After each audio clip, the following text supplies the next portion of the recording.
To ओजस्वी English classes. कैसे हो आप सभी फ्रेंड्स? स्वागत है आपका मेरे चैनल पे ओजस्वी इंग्लिश क्लासेस पे। और लाइक शेयर वीडियो को करना है ज़रूर से, सब्सक्राइब कर दीजिए चैनल को अगर अच्छा लगे आपको तो। देखते हैं आज की सेशन में क्या खास है हमारे पास। DT+B हो, UP TGT PGT हो, EMRS हो, BPSC हो, कोई सा भी आपका एग्ज़ाम हो तो बिल्कुल ये वीडियो आपके लिए हेल्पफुल है। ठीक है, चलिए देख लेना और बाकी भी वीडियोस देख लेना। ये बहुत लंबी सीरीज चल रही है, 97 वीडियो है आज इसकी। ठीक है, और 100 शायद पूरा करने के बाद मैं कुछ और नई सीरीज फिर स्टार्ट करूँगी दोबारा से। ठीक है, चलिए देख लेंगे भाई क्या है पहला क्वेश्चन हमारे पास स्क्रीन पर। तो ये रहा पहला क्वेश्चन, टू प्ला अ लॉनली फरो। इसका क्या मतलब होता है? To walk all alone, to do something which no one, attempting to work without help और सपोर्ट, या फिर to till the land all by one self. क्या मतलब होता है इसका? तो इसका मतलब होता है गाइज सी ऑप्शन, यानी कि टू वर्क विदाउट हेल्प या सपोर्ट, बिना किसी की हेल्प या सपोर्ट के काम करना इसका मतलब होता है। तो हम जाएंगे सी ऑप्शन पर। ठीक है, to plough a lonely furrow. To take a leaf out of somebody's book, किसी की बुक से लीफ निकाल लेना। तो इसका मतलब क्या? To steal something valuable, to confirm to others standard, to follow the dictates of someone, या फिर to take him as a model. तो इसका मतलब हो जाएगा to take him as a model. ठीक भाई, डी ऑप्शन हो जाएगा इसमें। To play truant, to play truant, तो टू शर्क ड्यूटी या फिर एटसेट्रा, और to play chess, to be fool, to follow the rules of the game. तो ए ऑप्शन है इसमें, यानी कि to shirk duty etcetera. Proclivity का क्या होता है सिनोनिम? तो प्रोक्लिविटी यहाँ पे एप्टीट्यूड है, डिस्पोजिशन है जिसका मतलब होता है कौशल, हैवी बल्कि भारी चीज़ें है ना, हेस्ट एंड एक्सपेडिट जल्दी जल्दबाजी, स्टॉप या हिंडर है ना, रोक देना या हिंडर छिपा देना। तो ये बता दीजिए इसमें। तो पहला लग रहा है मुझे, प्रोक्लिविटी का मतलब होता है कौशल या एप्टीट्यूड या डिस्पोजिशन, यानी कि ए ऑप्शन। प्रोगेनी, जो भी इसको पढ़ा जाएगा, इसका क्या मतलब होता है? प्रोस्टेट शुपिन, ट्रिवियल, चाइल्डिश, केयरफुल। प्रोस्टेट शुपिन ट्रिवियल होता है, बचकाना हरकतें जो होती हैं, तुच्छ हरकतें होती हैं। चाइल्डिश बचपन वाली हरकतें होती हैं। केयरफुल स्क्रूपुलस, ऑफस्प्रिंग या फिर डिसेंडेंट। तो देखिए प्रोजेनी का मतलब होता है डिसेंडेंट, है ना, जो वंशज होते हैं हमारे, उसको कहते हैं। प्रोपीटियस, प्रोपीसियस का प्रोपीटियस, हाँ ये बताइए। तो ये यहाँ पर क्रश या पुट डाउन है, हार्स या होर्स है, प्लेजिंग है, फेवरेबल है, या फिर टेंट स्प्रे है। तो इसमें देखिए प्लेजिंग या फेवरेबल इसका मतलब होता है। टेंट, हार्स, होर्स तो आपको पता है हार्स कठोर है ना, क्रश या पुट डाउन कर देना, कुचल देना, मसल देना। प्लेजिंग फेवरेबल होता है, और प्लेजिंग खुश करना, किसी के फेवर में रहना। तो ये चीज़ हमारी। और टेंट, देखिए टेंट का थोड़ा आंसर तो ये है, ठीक है, सी है आंसर तो, बट टेंट का बता दो दूषित। ठीक है, दूषित करना, दूषित कर देना, है ना। चलिए, स्प्रे या टेंट का मतलब। प्यूरिल का मतलब क्या है? तो प्यूरिल होता है, इसका बताना है आपको सिनोनिम। तो प्यूरिल एप्टीट्यूड, डिस्पोजिशन तो कौशल होता है। हैवी बुल्की आप जानते हैं, हेस्ट एंड एक्सपेडिट। तो यहाँ ट्रिवियल या फिर चाइल्डिश हो जाएगा। प्यूरिल क्या होता है? तुच्छ या फिर नीची हरकतें, है ना, बचकाना हरकतें, डी ऑप्शन। पंक्टिलियस, पंक्टिलियस का क्या मतलब होगा? पंक्टिलियस होता है, देखिए शुद्ध एकदम से, ज़्यादा, बहुत ज़्यादा जो शुद्ध वस्तु होती है, बहुत ज़्यादा एकदम प्योर होती है, उसको कहते हैं पंक्टिलियस। तो केयरफुल या स्क्रूपुलस होगा इसका मतलब। टर्जिड, सोलन, टर्जिड या सोल्जन तो सूजा हुआ होता है ना, सोलन आप जानते हो तो सूजा हुआ हो जाएगा। अनटाइडी, नेग्लेक्टेड, है ना, जिसको मतलब नेग्लेक्ट, अस्वीकार कर देना। यर्निंग हो जाएगा तड़प, पेंसिव, है ना, पेंसिव, तड़प, तड़पन जो होती है ना, तड़पन होती है जो। अच्छा, इसमें हो जाएगा, इसमें पहला ही ऑप्शन है आपका केयरफुल या स्क्रूपुलस। ठीक है, नेक्स्ट टू, बट इसमें वोकेब ज़्यादा है, मैं बता देती हूँ आपको। इस वीडियो में वोकेब बहुत शानदार मिलेगी आपको, काफ़ी सारे वर्ड्स आज आपको इस वीडियो के अंदर मिलेंगे। लास्ट में है कुछ क्वेश्चन लिटरेचर के, ठीक, लेकिन ये बहुत ज़्यादा वोकेब इसमें है, आप देखेंगे अच्छे से, बहुत ज़्यादा आपको अच्छा लगेगा यहाँ पर। ठीक है, next to but not necessarily touching, मतलब अगली चीज़ लेकिन वो टच ना हो हमसे। तो ये क्या ट्रुएंट है? ट्रुएंट तो देखिए, ट्रॉन्ट तो शायद वो होते हैं जो बंक को बहुत ज़्यादा। ट्रेटर होगा, एडजेसेंट होगा। प्लेगियरिस्ट तो मतलब जो साहित्यिक चोरी कर, किसी की मतलब रचना चुरा करके अपनी उसको बताएं क्रिश्चियन को, तो ये लिए इसका जो होगा एडजेसेंट हो जाएगा। ठीक है, old age when a man behaves like a fool, जब वृद्ध अवस्था में एक व्यक्ति एक बच्चों की तरह हरकत करने लगता है, मूर्खों की तरह हरकत करने लगता है, तो एम्बिडेक्स्ट्रस तो जो दोनों हाथों से लिख सकता हो, है ना, दोनों हाथों से लिख सकता हो। फेमिनिस्ट आप जानते हैं, स्त्रीवादी, स्त्री की तरह हरकतें नहीं, स्त्री की का जो भला चाहता है, स्त्री के लिए जो प्रयास करता है, फेमिनिस्ट वो होते हैं। और क्वेक और डॉटेज हो जाएगा ये, ठीक है, डॉटेज हो जाएगा। करेक्ट स्पेलिंग इसमें अकेजन की, तो अकेजन की करेक्ट स्पेलिंग हो जाएगी यहाँ पर सी ऑप्शन, डबल सी होगा, एस केवल एक होगा, ठीक है, डबल सी होगा, एस केवल एक होगा। इसकी भी करेक्ट स्पेलिंग बतानी है ऑकरेंस की। देखिए इसमें डबल सी होता है और डबल आर होता है, याद रखिएगा, डबल सी और डबल आर, और ऐसा हमें डी में नज़र आ रहा है, तो यही हमारा आंसर है। Make it a point, make it a point इसका क्या मतलब है, ठीक है भाई, मेक इट अ पॉइंट तो नोट डाउन करना है, ट्राई करना है, लिस्ट करना है, इंश्योर करना है, तो ये इंश्योर हो जाएगा, ठीक है भाई, चलेंगे नहीं। यूरेका, ये कुछ फॉरेन एक्सप्रेशन है, आज फिर से दे रही हूँ मैं, और गाइस मैं लगातार देती हूँ फॉरेन एक्सप्रेशन कुछ वीडियोस में, क्योंकि लगातार जो चीज़ें 2-4 दिन आपको दी जाए ना, उससे अच्छा रहता है, फिर वो आपकी मेमोरी में स्टोर हो जाते हैं, सेट हो जाते हैं। लेकिन अगर हम 2-4 दें फिर बहुत दिन तक ना दें तो वो फिर दिक्कत करती हैं चीज़ें, है ना। तो यहाँ मैं इसलिए लगातार दे रही हूँ कुछ 2-3 दिन से, कि ये चीज़ें आपको थोड़ा पक्की हो जाएँ। अच्छा, इसमें है यूरेका, इसका क्या होता है, फॉरेन एक्सप्रेशन का मतलब ये होता है भाई, आई हेट फाउंड इट, ठीक है, sorry I have found it, है ना, हेट का क्या मतलब, आई हैव फाउंड इट। चलेंगे, एक्स निहिलो निहिल फिट, बताइए इसमें, तो ये होता है आपका from nothing, nothing is produced, from school you learn English, from parents you learn language, from me you will get nothing, तो इसमें है from nothing, nothing is produced, ठीक है, ए।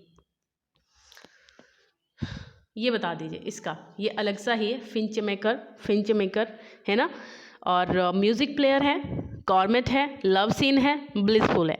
तो देखिए गॉर्मेट हो सकता है मेरे हिसाब से ये, क्योंकि बहुत ज़्यादा खाने वाले को कहते हैं गॉर्मेट, सॉरी सी नहीं, बी है हमारा, है ना, बी, गॉर्मेट जो बहुत ज़्यादा खाने वाले होते हैं, पेटू होते हैं ना, तो ये हो जाएगा इसका।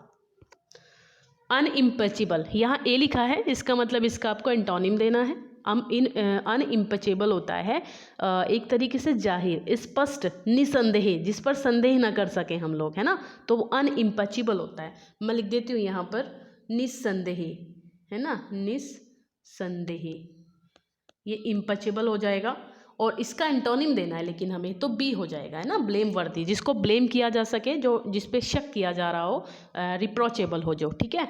और बाकी अदर रेस्पेक्टफुल, लवेबल, मेमोरेबल, ये तो आसान से वर्ड है, आप जानते हो इनके लिए नहीं। वॉलंटियर होते हैं कुछ ऐसे व्यक्ति जो मतलब किसी सर्विस में नहीं हैं, जैसे आर्मी वगैरह में, जो वहाँ पे मरीजों या फिर जो बाकी लोगों को किसी को दिक्कत हो रही होती है युद्ध में, वॉर में, या फिर किसी भी तरीके से, तो उनकी जो हेल्प करते हैं, है ना, उनको वॉलंटियर कहते हैं। तो इसका हो जाएगा आपका कॉन्स्क्रिप्ट, है ना, और कॉन्स्क्रिप्ट का मतलब होता है एक भर्ती के द्वारा जो मतलब रखे जाते हैं सैनिक वगैरह, सोल्जर्स, उनको कहते हैं कॉन्स्क्रिप्ट करना। अच्छा हाँ, तो ये आपका हो जाएगा। प्रोस्क्रिप्ट भी होता है, बैन करना होता है, प्रोस्क्रिप्ट बता देती हूँ आपको, बैनिंग होती है ना, जैसे डॉक्टर बैन कर देते हैं आपको, ये खाना है, ये नहीं खाना है, इस तरीके से, तो ये बैनिंग हो जाएगा। और डेस्क्रिप्ट क्या होता है, डेस्क्रिप्ट होता है विवरण, डेस्क्रिप्शन कहते हो जिसको, विवरण, है ना, डेस्क्रिप्ट विवरण। और रेस्ट्रिक्ट आपको पता है, रोक लगा देना, है ना, रेस्ट्रिक्शन। इजोटेरिक, इजोटेरिक का मतलब क्या होता है, इजोटेरिक का मतलब होता है, देखिए आप बहुत गुप्त, गूढ़, है ना, जिसको कहते हैं, क्या होता है भाई, एक सेकेंड, क्या होता है, गूढ़ होता है, बहुत ज़्यादा गूढ़, गुप्त, जो चीज़ स्पष्ट न हो, थोड़ी अस्पष्ट, है ना, एकदम से ना समझ में आए, उसको भी कह सकते हो। तो इसका हो जाएगा सिंपल या कॉमन, है ना, सिंपल या कॉमन, एंटोनिम देना है तो सिंपल या कॉमन हो जाएगा। ये आप जानते हो, मिसफॉर्चून आप जानते हो, दुर्भाग्य। जेजून होता है रसहीन, दुबला, ठीक है, जेजून या तो दुबला होता है बहुत ज़्यादा व्यक्ति, पतला सा, उसको कह सकते हो, या फिर रसहीन होता है जेजून, ठीक है ना। चलेंगे next, a collection of sellers, sellers का जो वो नाविक जो होते हैं उनके कलेक्शन को कहते हैं। अच्छा, इसको क्रू कहा जाता है, जब बहुत सारे सेलर्स का कलेक्शन जा रहा हो तो उसको क्रू कहा जाएगा, ट्रेन नहीं, थ्रॉन्ग नहीं, काउंसिल नहीं। A collection of writers is called, देखिए राइटर्स जो होते हैं वो होते हैं दंगाई, इसका शायद मतलब आपको ना पता हो, तो दंगाई जो करने वाले होते हैं ना, दंगाई, दंगा करने वाले जो लोग रहते हैं, तो उसके ग्रुप को क्या कहा जाता है? गैंग है, मॉब है, गिल्ड है, बेबी है, तो उसको तो भीड़ ही कहा जाएगा गाइस, है ना, भीड़ ही तो कहते हैं। मान लिया बहुत सारे लोग दंगा कर रहे हैं इकट्ठे, भीड़ ने ऐसा कर दिया, भीड़ ने वैसा कर दिया, भीड़ ने घर तोड़ दिया, भीड़ ने आग लगा दी, है ना, तो वो रहता है इसमें। चलेंगे आगे। अ कलेक्शन ऑफ जजेस या फिर जूरी मैन, तो यहाँ स्ट्रिंग है, हॉर्ड है, पैनल है, कॉर्प्स है, तो ये हो जाएगा आपका पैनल, है ना, सी ऑप्शन है, पैनल हो जाएगा ये आपका। चलिए, a collection of Coolidge, Coolidge के कलेक्शन को क्या कहा जाता है? कूलीज के कलेक्शन को, अच्छा यहीं पे एक क्वेश्चन और पूछ लेती हूँ, जो पुलिसमैन का कलेक्शन होता है, पुलिसमैन, ये नहीं, ये आंसर नहीं है इसका, पुलिसमैन का कलेक्शन का, तो देखिए इसको क्या कहा जाता है? इसको कहा जाता है पॉज, POSSE, पॉज, पुलिसमैन के। लेकिन हमारा जो क्वेश्चन है वो है कूलीज का कलेक्शन, है ना, तो कूलीज का कलेक्शन रहता है स्ट्रिंग, ए है, ठीक है भाई। चलेंगे, who is here so while that will not love his country, इसमें क्या होगा? ठीक है, who is here so while that will not love his country, तो इसमें बताना आपको, मतलब कौन है ऐसा जो अपनी कंट्री को प्यार नहीं करता, और रेटोरिकल क्वेश्चन है, फिगर ऑफ स्पीच देना है, तो एपिग्राम नहीं है, आयरनी नहीं है, ओनोमेटोपिया नहीं है, तो ये हमारा रेटोरिकल क्वेश्चन हो जाएगा। The soldier fights for glory and a ceiling a day, ये बताइए। तो इसमें देखिए एंटी क्लाइमैक्स है, मेटाफर है, अपोस्ट्रोफी, तो मेटाफर का नज़र नहीं आ रहा मुझे, आप अंदाजे से भी कर सकते हो इसको। बताइए इसमें मेटाफर कहीं है? किसी चीज़ को किसी का नाम दिया गया है यहाँ पर? नहीं। तुलना हो रही है किसी से किसी चीज़ की? नहीं हो रही है। अपोस्ट्रोफी किसी को संबोधित किया जा रहा है? नहीं। ओनोमेटोपिया भी नहीं है, क्योंकि कोई साउंड यहाँ पर नहीं शो हो रही है, तो ये एंटी क्लाइमैक्स हो जाएगा इस हिसाब से, और सेंस के हिसाब से भी एंटी क्लाइमैक्स हो जाएगा। भाई soldier fights for glory, glory के लड़ते हैं, and a ceiling a day, ठीक है, और एक मतलब दिन को अपने बिताने के लिए करते हैं, तो ये थोड़ा एंटी क्लाइमैक्स पे जाता है। In Milton there is always an appearance of effort, in Shakespeare scarcely any, तो this remark has been made by, किसके द्वारा ये रिमार्क दिया गया है मिल्टन के बारे में, कि in Milton there is always an appearance of effort, in Shakespeare scarcely any, मतलब शेक्सपियर में इतना एफर्ट नहीं था जितना मिल्टन में हमेशा कुछ अच्छा करने के लिए, बेहतर करने के लिए, अपीयरेंस के लिए अपनी एफर्ट रहता था। तो ये स्टेटमेंट किसकी है? तो ये मैथ्यू अर्नोल्ड ने कहा है, ऐसा मैथ्यू अर्नोल्ड ने कहा है शेक्सपियर के अंदर, ठीक है। चलेंगे, he that has light within his own clear breast may sit in tri-center and enjoy bright day, the above line has been taken from, क्या है? he that has light within his own clear breast may sit in thy center and enjoy bright day, एरोपेजिटिका है, Lycidas है, to the Lord क्रॉम्वेल है, general क्रॉम्वेल है, और commas है। तो इसमें हमारा आंसर किस पर जाएगा? तो मुझे ऐसा लग रहा है कि ये जो आंसर है हमारा ये होगा आपका,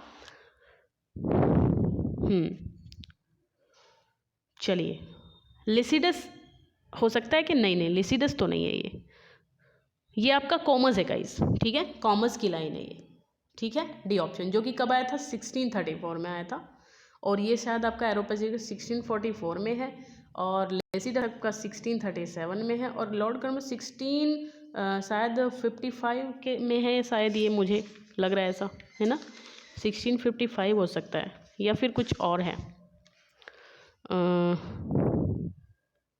लॉर्ड क्रॉम्वेल 52 है शायद, सॉरी 52 है गाइस ये, है ना, 52, 1652।